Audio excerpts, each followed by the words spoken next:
What is up, guys? Orbital-Pilot back here once again in the world of Warthunder.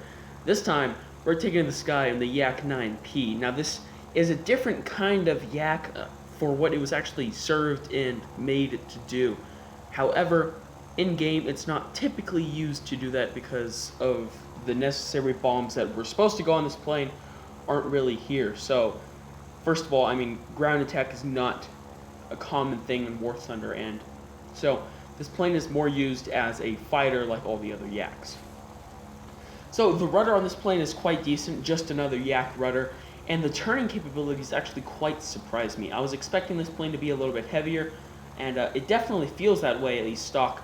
However, it's almost able to catch its smoke trail, and this is fully stock. So upgraded, we may actually get that feature, and I will let you guys know here in a week or two when I fully spade this plane. So this plane comes with a very different kind of engine. It's not nearly as good in climbing as other Yaks. However, it does come with 110% engine, which means it has WEP. And that can be very, very useful if you need to suddenly climb 1,000 meters and you want to do it quickly. The WEP is going to help out tremendously. Most German planes, most planes actually do have WEP. However, this is kind of the first Yak that has it in the later tier 4. So that's always a good thing to see. So its diving capabilities during using WEP are quite outstanding, actually. This dives really, really well for a Yak. And as long as you keep WEP on, it will be able to hold that energy for quite a long time. In a second, we are going to prop hang this and see how it does. But first things first, let's test the new B-20 cannons. And first of all, these guns are tremendous. You don't have to lead that much. I mean, they have a very fast firing rate, and they don't drop. That's my favorite thing. There's very, very low bullet drop. So it took some getting used to. However, it's very nice to see a weapon that I don't have to lead way over the enemy for the bullets to hit them.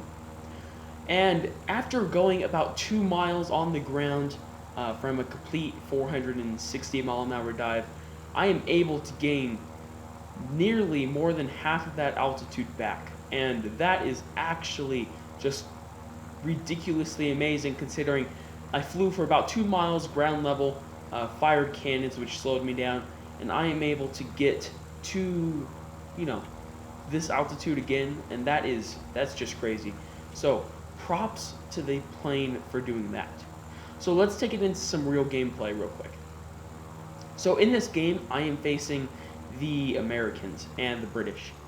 And because of the low climb rates, or not, I'm not going to say low, but I'm going to say below normal for a Yak, you're not going to be able to get above the enemy, at least, not spaded. So you're going to have to kind of improvise. And in this game, I'm going to throw the plane into some bad opportunities, some bad situations.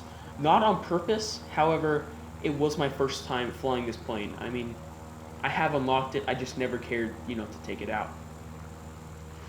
So, being above the American team is always a goal, but like I said, you're not going to be able to do that. And when you're not able to do that, you really want to make sure you don't attack anybody you don't really need to. So, I am going to dive down on this guy. However, like I said before, the Yaks aren't very good at diving. Although this one does have a faster dive rate, it gets to that top speed faster, it's just not very, don't keep it in that dive. I mean, it will rip its wings above 450 miles an hour. And the B-20 cannons, I'm not used to. This is my first time using them. I don't really use them in the Yak 3P. I am more of a fan of the Shavoks and the 50 cals. However, War Thunder's stupid new lost control system where you black out, which, by the way, I kind of want to talk about that in my next update video, because I think it's not a good implemented feature.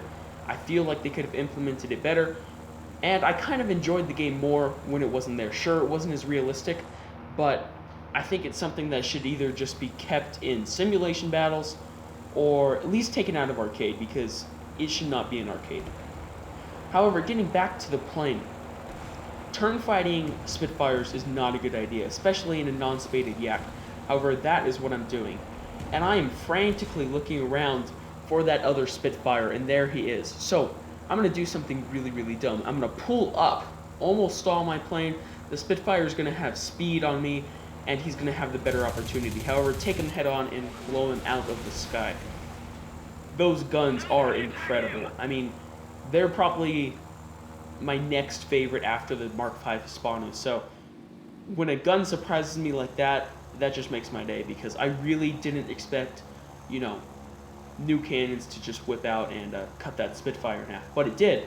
And that's not something that I would recommend doing, that pulling out. I had quite a bit, I had very, very low speed actually going into that pool, and I don't recommend doing something like that, especially against a Spitfire, which is easily capable of outturning you, at least at low speed. And he was coming down from a dive, so he was going to have speed and energy on me. And if I hadn't have killed him right there, it probably would have been game over for me in just a couple of seconds. So, actually, this Russian team was quite good.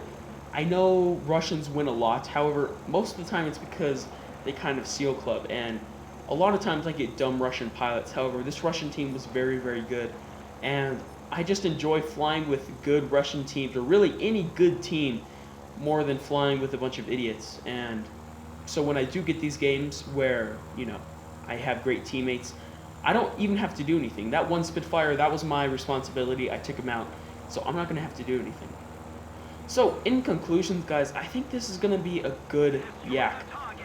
It was made to carry bombs, and the bombs are actually carried in the tail section inside of the tail section of the plane, which makes it different because a little bomb bay actually kind of opened, and that was really, really cool. It wasn't especially like a bomb bay per se.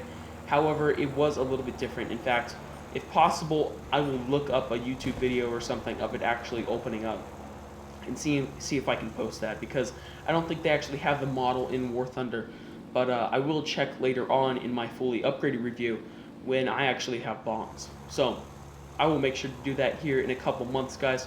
But if you like what you saw, please hit that like and subscribe button, and I will see you guys next time.